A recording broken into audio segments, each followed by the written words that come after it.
What a crowd, I'm impressed. Unlike politicians, we diplomats sometimes have to chase you, not vice versa. Probably I would need additional security, like in Sochi, just to feel safe with you, especially with some of my old friends in the front row. Well, again, thank you for braving the elements and coming to Russian embassy. It shows you have guts, and I appreciate that. First of all, congratulations. Congratulations to you personally, to all Canadians with successful completion of Winter Olympics in Sochi.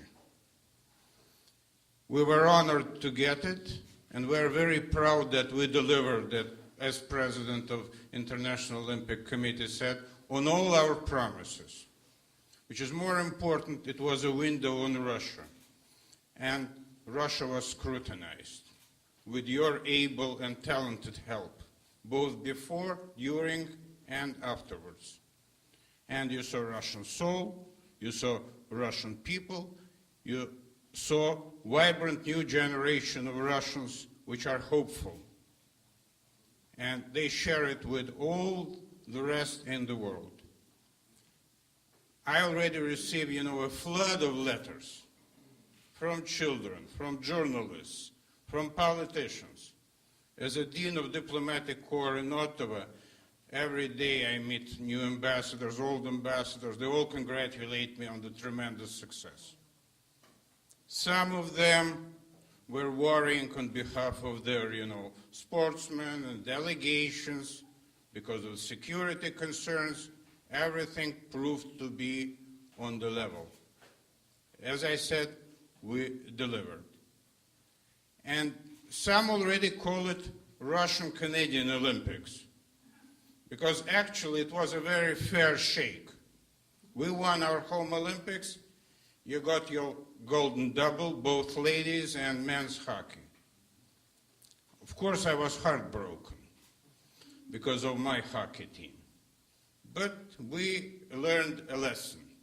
And like Vancouver helped us to organize Sochi, I think we will also learn from the brilliant performance of your team that it's very important, even if you are a star and receive millions of dollars, you should play as a team.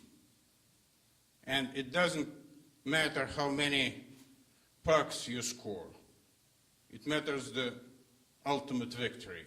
So it was also a very useful lesson. I remember your Prime Minister coined the phrase that Canada is energy superpower. I think today all of us with justification can add that both Russia and Canada are two winter sports superpowers. And we hope we will build on it, and during next Olympics, we will have the same tremendous success, both you and us. I would also want to thank, of course, first of all, Canadian fans. I remember roaming early in the morning and on Sunday looking for a beer in Ottawa. And I was saved in Gatineau when an old friend of mine helped me to find the nook and cranny when I could get a beer. And it was tremendous, certainly. But turning serious, because I know you don't appreciate jokes. I saw it from newspapers. So I want to say this is very serious. I want to thank Canadians for helping us to organize the kind of magnificent Olympics that we all had. It was thanks to Vancouver. It was thanks to Canadian Olympic Committee. I'm sporting their badge. Probably they will also treat me to another, pint, especially after you won so handily a prize with American president. You have a lot of beer now, I understand, in Ottawa. So you can share, and probably your Prime Minister will share it with my president when he will go to Sochi in June for G8 summit. So I hope to see some of you covering this as well, not only Olympics. And I want to thank, of course, Canadian coaches who helped us tremendously in some sports after Vancouver, in luge, in other as well. And I want to help your law enforcement and special services. You know, we are not always on the same page with CSIS and RCMP. But in this case, their help was tremendous and fundamental, and our cooperation was unprecedented. Not only with them, of course, but since I'm here in Canada, I want to thank them personally for what they did to keep all the sportsmen safe, to help us provide for the good Olympics. And, of course, I want to thank you, my friends from the media, for your tough love. I think you spent more time and effort on Russia during the last month than during my 11 years of stay in Ottawa. So I hope it will return when we will host World Cup in soccer in 2018. But even before that, I really appreciate that you try to cover Russia, because Russia is not always on the radar screen in Canada, unless, of course, we discuss hockey and sports events. So thank you, congratulations, and fire your questions. Mr. Ambassador, there are reports that Russian troops are loading on ships in the port of Novorossiysk, and Russian APCs are in the square, and I'm not sure if I pronounce this right, Sevastopol in Crimea. So we need to, Do you need me to formulate your question for you? well, I'm trying to get... Then step here and I will be there. What is your government going to do about Ukraine? Are these troop movements the next step to some kind of intervention in Ukraine? I understand that covering Olympics, especially hockey, didn't leave you much time to read the official statements of my government. You didn't do your homework, because our position was very clearly described both by the President and by my Minister of Foreign Affairs. It's really very simple. First of all, it's a tragedy, and our hearts are bleeding for what's happening in Ukraine. Millions of Russians live in Ukraine, millions of Ukrainians live in Russia, so all these people dying, you know, it was like death in the family. Huge tragedy. And our foremost goal is not to play any kind of geopolitical games, but to help our brotherly Ukrainian people get through this rough patch, to help them in every way we can, without, of course, interfering into their domestic affairs like some other countries, unfortunately, afford themselves to do. And I keep telling these people who represent these countries, I keep reminding them what one of my American friends said after Iraq: if you break it, you own it. And that's, I think, is a lesson for everybody. And I think it's an insult to, you know, to intellect of Canadian public, even to discuss rumors about possible Russian military intervention in Ukraine. It's the last thing you should be worried about. What we need now is to stop violence, bloodshed, and anarchy there, to restore human rights, law and order. This is what we share with all, you know, reasonable politicians in the world, and this is our position on Ukraine. It's very simple. We are no NATO. It's not Libya. You won't see any Russian troops in Ukraine. To talk about politicians, what about Mr. Trudeau's joke that you lost? I knew, I predicted that. You know, it's so obvious. I even, you know, I prepared the prize for you. I made the bet with my assistant that you will ask this question. You know. It's so transparent. It's almost like, you know, your game with Sweden in hockey. Swedes were doomed from the very beginning. So you certainly don't expect me, after 11 years here, to get involved in your politics, right? So I will only repeat what I said. Whoever discusses rumors about Russian military intervention in Ukraine is committing an insult to the intellect of Canadian public, full stop. Whoever, whatever shape or form, political attribution, I don't care. This is our position, and you will sort it out with Mr. Trudeau, with all the rest, I know you're quite capable, Bob. What do you make, though, what should we make of the comments about respecting Ukraine's territorial integrity? Because there are concerns that there could be a split between the Western... You should make of it what was said, for a change. Take yes for an answer. We're interested in territorial integrity, democracy, and well-being of Ukrainian people. It's as simple as that. You shouldn't second-guess what you hear. And we see it every day. We said it to President of the United States. We said it to Chancellor of Western Germany. We said it with all those nice people who talked to President Yanukovych and signing a deal that turned into mutiny. We are saying it every day. Mr. Ambassador, if I may. Yes, please. And I'm told you speak French a little bit, so feel free to answer in French if you want. If it's hockey, only if it's hockey. Canada is home to a significant Russian and Ukrainian population. What do you think Canada can do or not do vis-a-vis Ukraine? Well, I think we have our hands full right now deciding for ourselves what we should do to help Ukrainians. So I hope you will sort it out for yourself. You don't need adult supervision. You're not a colony any longer. You're an independent country. That being said, going back to my colleague's question, because Canada is home to a significant Russian and Ukrainian population, how appropriate was it for a Canadian politician to make a joke about Russia and Ukraine? It's your politicians. I will judge my own, Okay?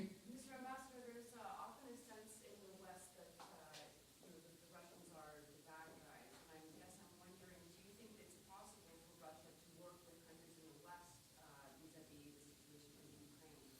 Well, there are different people in the West. I spent 30 years of my life before being posted here working with Americans during the Cold War.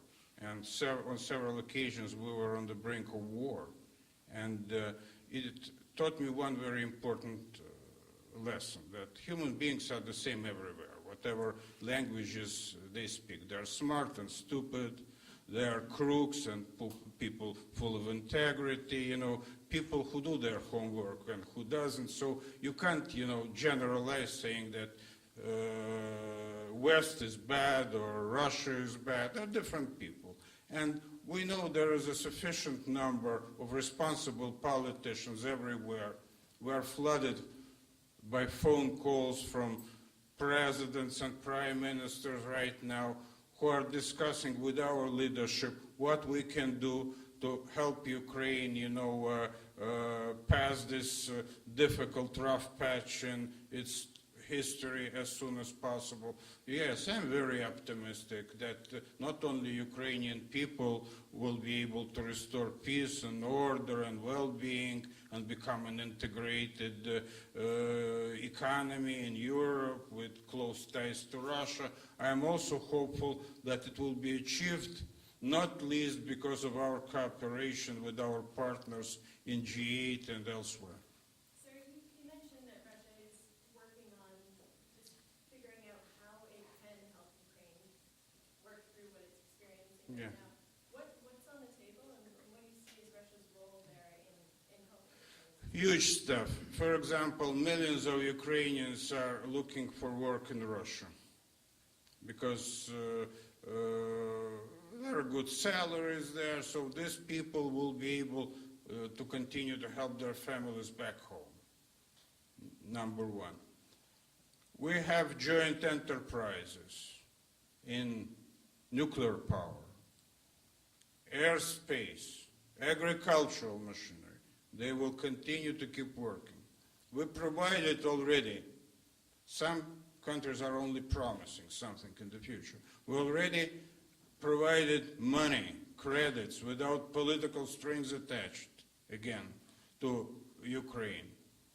we will continue this very fruitful and important relationship. It's not a charity for us, and it's not only because of shared history.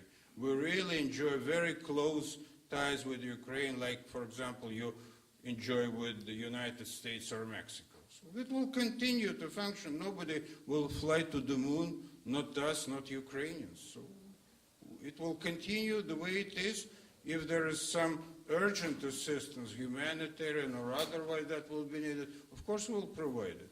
No doubt in my mind whatsoever.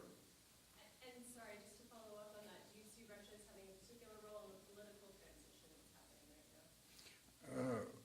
You know, after I saw a lot of people meddling in Ukrainian affairs, which led to a lot of, violence and stuff like that, I think it's important to keep in mind that Ukraine is a sovereign country. It's not, in any kind of, a rogue nation or anything like that. So we should let Ukrainians sort it out without undue interference, without trying, regime change or any other stupid thing like that. It's up to Ukrainians, and we will help them to just pass through these difficult times economically, in terms of humanitarian ties. And like I said, for us it's like a family. Don't forget that 20 years ago it was one country. Now it's an independent country, but all these family ties and everything else, don't forget that. You said a large Ukrainian community, but we have millions of Ukrainians living in Russia and millions of Russians living in Ukraine. So our hearts are really bleeding for all this violence and anarchy in Ukraine. Your Excellency, I just would like to go back to the Olympic Games. Если еще по-русски, да еще хоккей. Я вообще, I will translate myself. Since we speak the same language, I said, if she asks something in Russian about hockey, I would really appreciate that. We go back to the Olympic Games. The question is, do you anticipate any cooperation now between the Canadian teams and Russian teams, and maybe we will have junior teams visiting here in Ottawa? Я просто хочу вас спросить, если вы ожидаете какого-то сотрудничества между в результате Олимпийских игр, которые уже произошли, если у нас будет какой-то Олимпийский. I already said that I really am thankful to Canadian coaches that helped us in some of the disciplines where we fared very poorly, especially during Vancouver. And in 4 years, some of them created a miracle. And I won't be surprised if they will be awarded some, government decorations from Russian government after this Olympics. At least I will strongly suggest it to my president. And of course, we will continue this cooperation. When somebody asked me why Ovechkin played so poorly in Sochi, only half jokingly, because of course I'm afraid of joking in this audience, mortally afraid. I said, well, at least NHL should be very appreciative. We saved Ovechkin for playoffs with Washington Capitals. So yes, certainly there will continue to be cooperation, and there are already very close ties. Even Canadian specialists helped us prepare ice. I was laughing my head off when I heard some of Canadian commentators criticizing ice, because some of Canadians were involved in preparing it. So it wasn't just our ice, it was our Russian-Canadian ice that they played on.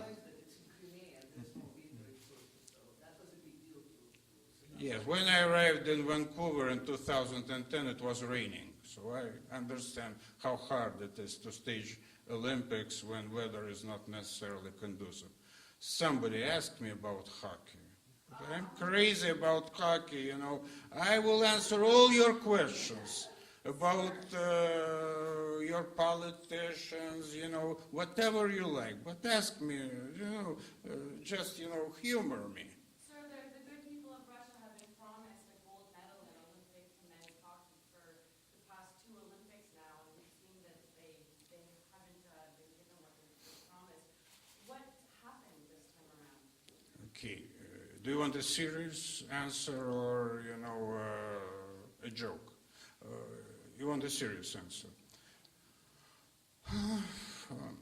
Well, first of all, it was players who said that they would bring us gold medals.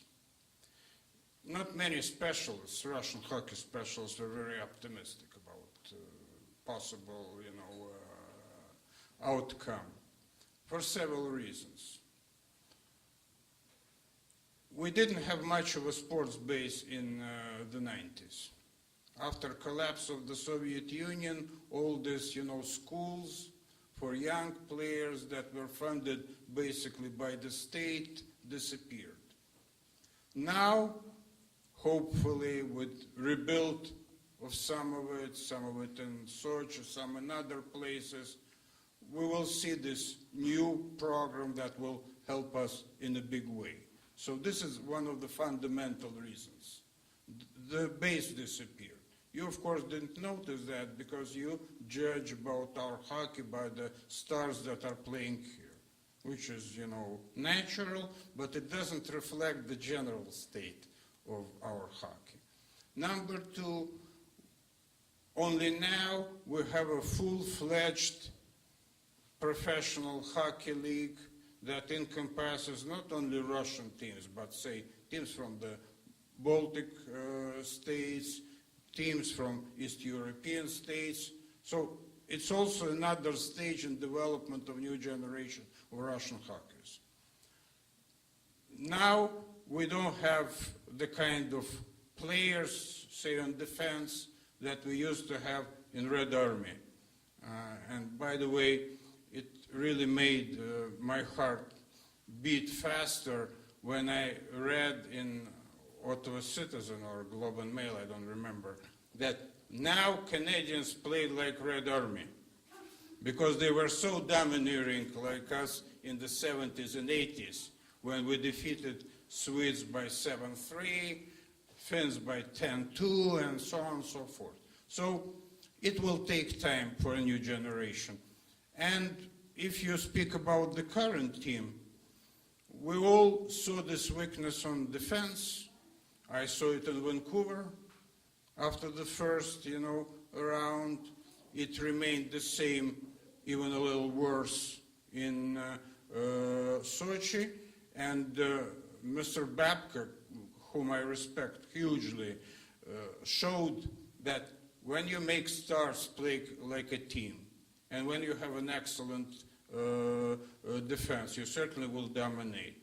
I have 6 grandsons, and I try to make all of them play a little hockey.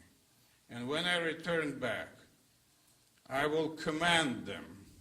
I will bring them commandments from the mountain that at least 3 out of 6 will play defense. What's the joke answer? It's not a joke. I said defense was weak, and probably we can do a little better with coaching. But it's no different from analysis that your wonderful specialists had in the aftermath of Sochi. I hope we will play with more fire in our belly next time when we meet in Korea. Mr. Ambassador, can you Yes. have any contacts or discussions with the government of Ukraine? No, Recent days? no, Nobody bothered? no, nobody bothers me, only you. You mentioned Vancouver lessons. These Olympics keep on getting more and more expensive. What is the future for Sochi? I know the G8 is going there, but what is the future for all those state-of-the-art facilities? First of all, with all these discussions about, huge overspending, people don't realize that only a little part, 1/7 of the sum went for the Olympics. 6/7 of the bill was used to fund a new city. Unlike some other countries in Mediterranean, we are not privileged of having many resorts. When I was a young kid, of course, I could go to different places because the country was different, in shape and form. Now we have only one resort, Sochi, and before this Olympics construction started, it was in a very shabby form. I remember, since I was working with Americans, we wanted to organize Russian-American summit in Sochi because it's so beautiful, Black Sea, and we couldn't because there were no hotels there. There were no roads, and we couldn't, afford to put American president in some kind of hole. Now it's all different, and Russian people will be able to spend their summer vacations in Sochi and not necessarily go to Turkey or Italy or some other place and save some money. And another important thing, of course, is that we recreated an important part of our sports base to prepare all these fine Olympics. Look at your opportunities in the West, at Banff, Whistler and other places. We now have Sochi, so probably we will be able to compete better, and I think all these people who live in Sochi, they got new flats. Yes, they grumbled a lot because all this construction makes people feel very uncomfortable, whether it's us or Brazil or anybody else who stages a huge sports enterprise. But now air is 3 times cleaner than it was before Olympics because of new infrastructure. There are new roads and there are new building facilities. Some of it, half of it, will be used for commercial uses by the firms that built it, including, by the way, some Canadian enterprises. And some of it will be used for government sports, schools for young people. Some will go, of course, to local municipalities. So we will make use of it because the plan to rebuild Sochi dates back some 50 years. No government had an opportunity and money to materialize it. So thanks to the Olympics, we did it. As to all this, stories about corruption and everything else, like Putin said, like the deputy of Prime Minister, our Prime Minister said, if you have facts, give us them. We will try, to take care of it. At least I can promise you that if anybody present here has any facts, and we'll send them to the embassy, I won't try in any way, to filter them or anything. I will send them to law enforcement officials in Moscow. And you can,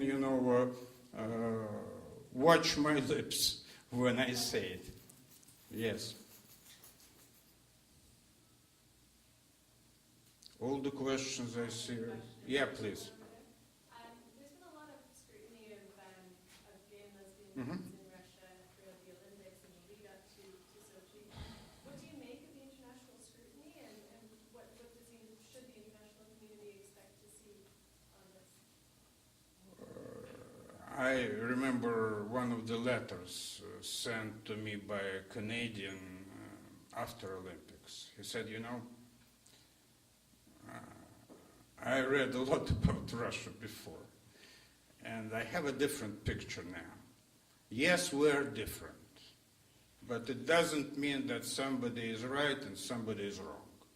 So I can quote him and leave it at that. But as a historian, and by education, unfortunately, I'm not a diplomat, but a historian, I know that things, change very rapidly.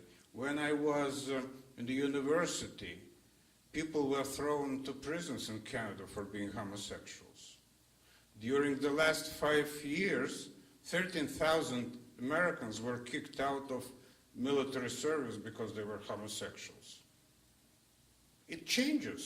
So I think you shouldn't judge others too severely, because you've come a long road, and it takes time. Canada compared to Russia, and Russia is 23 years old, new democratic Russia, is a grandma. So, of course, we respect your experience and judgment, but let us follow our own road. I'm saying this as a historian. And, of course, after collapse of the Soviet Union, all these articles were, removed from the penal code, and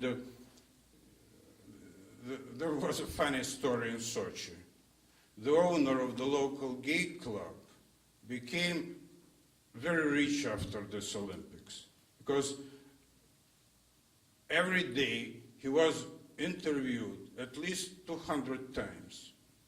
And even a guy from local municipality summoned him and said, do you need any reparations, any, kind of a new carpet or anything for your gay club? Because we can't, look bad when all these correspondents come there. So don't believe all these scare stories about, persecution of gays in Russia. It's not the case. But we have our own set of moral values, historically explained. It's like, you can have a discussion about that with the Pope Francis, whom I respect hugely, or with our patriarch, who will tell you about things that they believe are mortal sin. So it's a delicate issue, and it shouldn't be used just, as a political tool trying to blackwash another country. It's much more complicated than that, both in the West and in the East.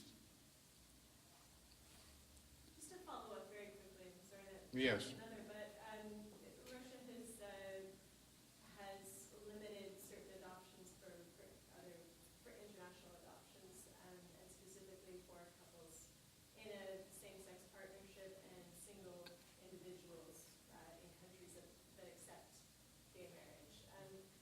Specifically with respect to Canada, is Russia cutting off adoptions? No, we just proposed to you an agreement. Once you sign it, it will continue to go on unimpeded. It's just for us, diplomats to discuss, or for whatever authorities you will order to do it. It's again the fact that people are not informed about the substance of the policy and relations. But we want certain guarantees after some, terrible stuff that happened to some Russian children in certain countries, not in Canada, but in some other countries, and it created quite a furor in Russia, because it really was monstrous what happened there. And now we want some legal base so we can make sure that our children who are adopted will live happily ever after. I don't want, to press you into more questions. I see that you're exhausted. So again, congratulations and thank you very much.